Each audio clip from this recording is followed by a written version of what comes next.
All Out. What match are you kind of looking forward to? What kind of couple of things are you really looking forward to seeing at All Out? Well, I think, first of all, I'm looking forward to seeing us crown a first ever AEW champion. I think that's really going to set the tone, because whoever wins that will have something they can never take away from them, the first ever champion.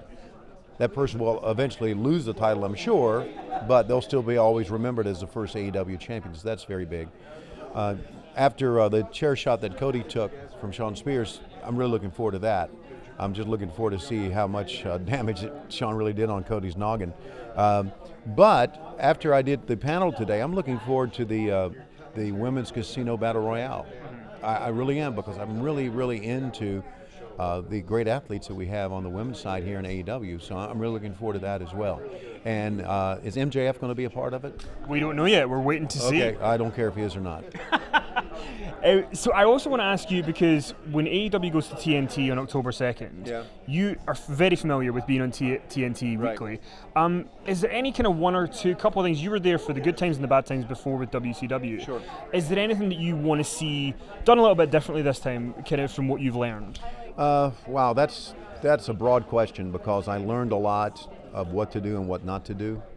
I think you have to stay true to who you are. I think our show has to be different in many, many ways than the WWE, what they're presenting. They have certainly a very slick, well-produced television show. We need to do that as well. But as far as the wrestling in the ring is concerned, I think we need to, Cody always talks about bell to bell, and I think that's what we need to do, bell to bell, have great wrestling action that is different than what you see in the WWE. I think our interviews need to be unscripted. I think our interviews need to be people actually talking into the camera instead of looking at the interviewer. And I think if we do that, if we bring people into us, I said this on the interview that I did the other day, if we bring people with Cody, if we look in the camera and bring from their living room or their den or wherever and bring them into us, I think we're ahead of the game. So I think we need to be markedly different. If not, we're just going to be seen as a WWE knockoff, and I don't think we can do that. And when you learned the news that it was going to be going head-to-head on Wednesday nights, the WWE were going to do the counter, do you think that kind of gives guys at AEW more of a boost to kind of, does it change the mindset really, do you think, because now it's a different animal, I guess? No, I don't think it's changed the mindset. I think secretly we all knew that was going to happen. You knew there'd be a reaction. Yeah, and I think the fact that they even reacted to us tells us they know that we're here. If they, to me, the best thing would have been said, let them do what they're going to do. We'll do our stuff, let them do their stuff, and see who wins, if in fact it is a war. I'm in favor of everybody doing well. I'm in favor of us doing well, the WWE doing well, and if that's the case, then everybody prospers. Everybody's making money. So that doesn't concern me, and I don't think that concerns I think we're just kind of really pumped up about being on TNT, regardless of what's on any other channel. And that's not going to change. And just my last two questions for you. You worked with Vince McMahon for a while before. 1 year, right. From what you remember of working with him back in the day, what do you think his kind of reaction is to AEW? Do you think there's a secret part of him that's like, good, there's something else out there for me to fight? Do you think he's annoyed that there's competition? Like, how do you think he feels about AEW? Well, I think he looks at it as a business.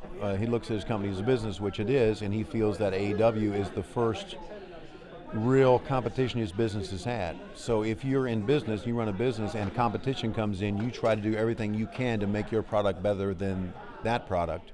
I don't think he's annoyed by it. I think he, if there is a war going on, I think he relishes in it. I think he feels he can go back to 2001 and see not only he won the war, he took over the other company. It'll be interesting to see how he reacts in the next coming weeks, especially if we do really good numbers and people are really loving our stuff.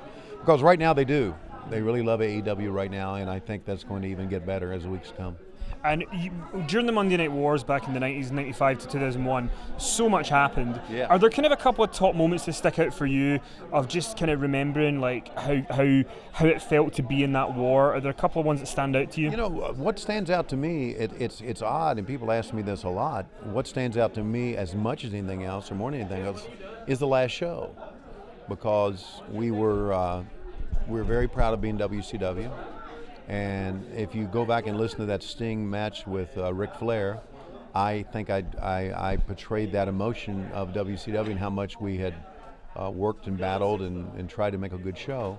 So that moment really stands out to me more than any. I think also when Goldberg beat Hogan in the Georgia Dome, that was a big moment because of the fan response that night. Those are the two moments that stand out more than anything else. Other than that, Kenny, I mean, we did it so many times. There are so many things that kind of ran together, you know. But those two moments kind of stick out more than any. Well, Tony, I'm so glad you're back. Thanks. It's a pleasure to see you back, All right. and I wish Good you all to the see best. Again. All right, thank you.